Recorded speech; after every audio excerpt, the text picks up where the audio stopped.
everybody, Kristin Ciliberto here on behalf of Film Fest Report, giving you all an exclusive interview with the one and only SCHIAVOLIN, who has a brand new short film premiering at the Tribeca Film Festival, and that is called To My Father. This depicts the Oscar-winning path of deaf actor Troy Kotsur. Yes, I'm talking the Troy Kotsur of Coda, and his father's inspirational effect on him despite a horrific accident. And let me tell you all, this is a beautiful, touching film. You will definitely cry. I definitely cried. And I was so happy I got to talk to Sean. So let's cut over to our interview with Sean. Here we go. Hi, Sean. I'm Kristin from Film Fest Report. It's so nice to meet you. You too, Kristin. Good to be here. Yes, I'm so excited to speak with you. I must say, I haven't had a good, ugly cry in a while. So I just want to say thank you for that. And it was a good, happy, ugly cry.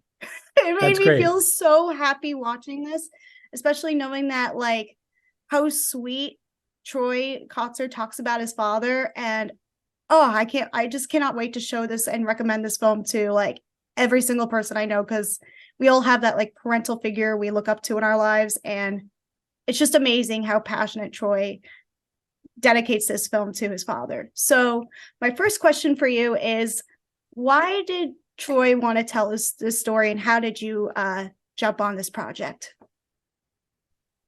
Well, I love that, Kristin. Thanks for the good feedback and being okay with ugly crying, right? Like, yes. Yeah. So, well, Troy announced to the world, right, like when he won his Oscar, that his dad was his hero, and he got into this tragic accident, was paralyzed, could no longer sign to him anymore.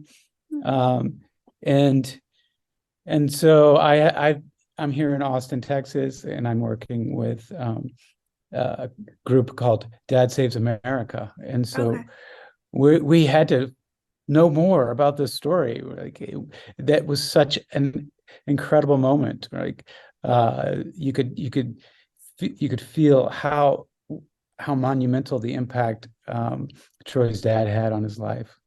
Yeah, you ultimately feel that. And I want to know more about the reenactment scenes. Was Troy on set and present for those scenes? No, Troy. Troy sat down with us for a very extensive interview to start out the production. And then he told all of these stories, and we wanted to use as much as we could. So, and there's a lot of really critical stories there that really are important. So we took those stories that he told in our interview and decided to recreate them here in Austin. And there's only one of those recreations that wasn't literally one of his particular stories. Okay, what scene was that? I was kind of wondering about that then. Yeah, that's going through the tunnel, right? Oh, okay. When he was a kid. Yeah. I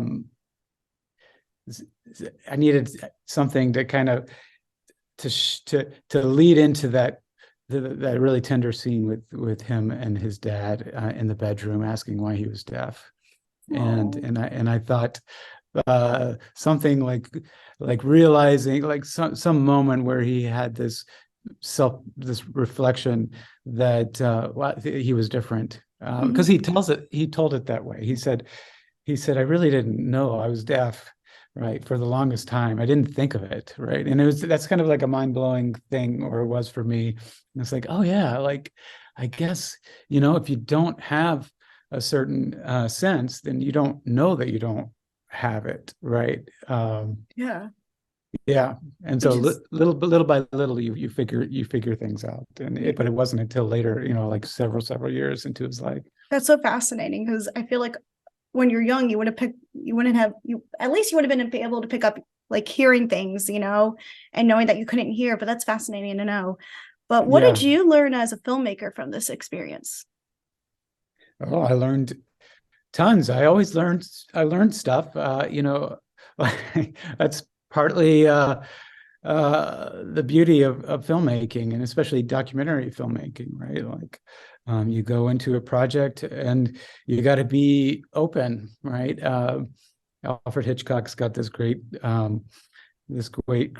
quote where he says that in narrative films, the director is God, but in documentary films, God is the director, right? So That's pretty you true. gotta, yeah, right. Like you're discovering. I mean, you always want to sort of preconceive it, but then things will change, and they do change. And with this film, right, I think just just having this encounter with Troy, right? Like Right. Troy is an amazing character, and so along the way, taking this journey with him, and having him entering into the world of the silent world of deaf culture and deaf folks, and ASL, right? That language just blows me away, right? Like the volume of expression that is just compressed into the facial expressions and hands. It amazes me. What do you hope audiences take away from this film? I think right, the power of the father relationship with his children, that the impact, the power, that fathers can have on their lives, and it's really like essential, right? Like, unfortunately, something like 1 out of 4 kids grow up without, or 20, grow up without a father in their house at all, right? Biological or father figure. Yeah.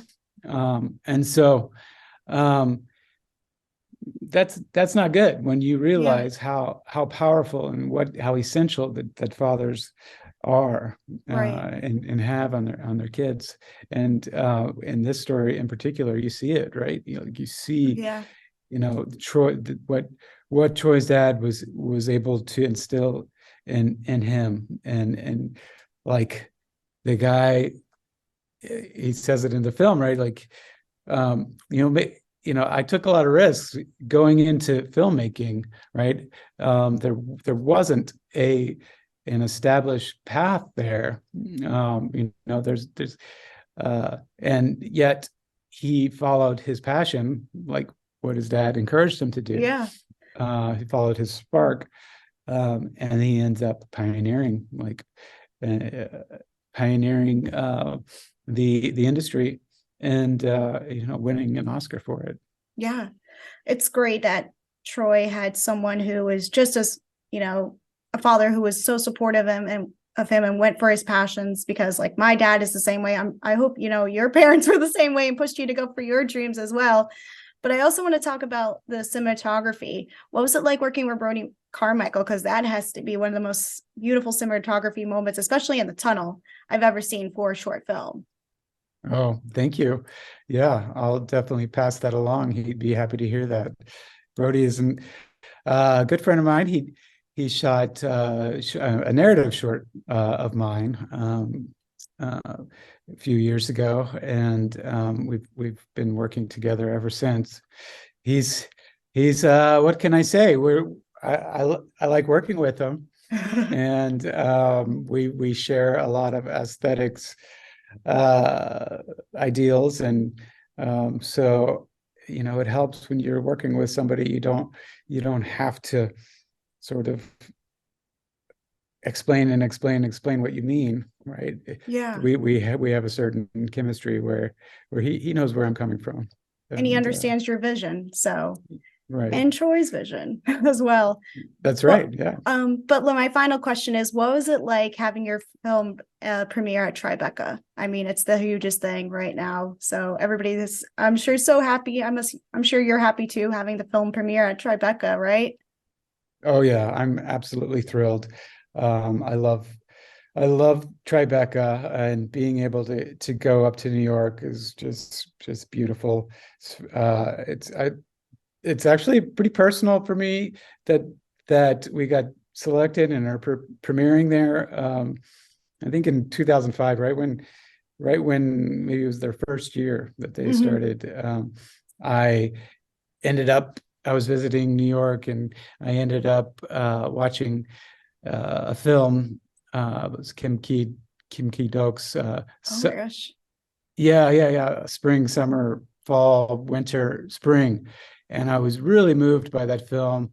And I kind of always associated that with Tribeca. Aw. And so I've been submitting films to Tribeca for years.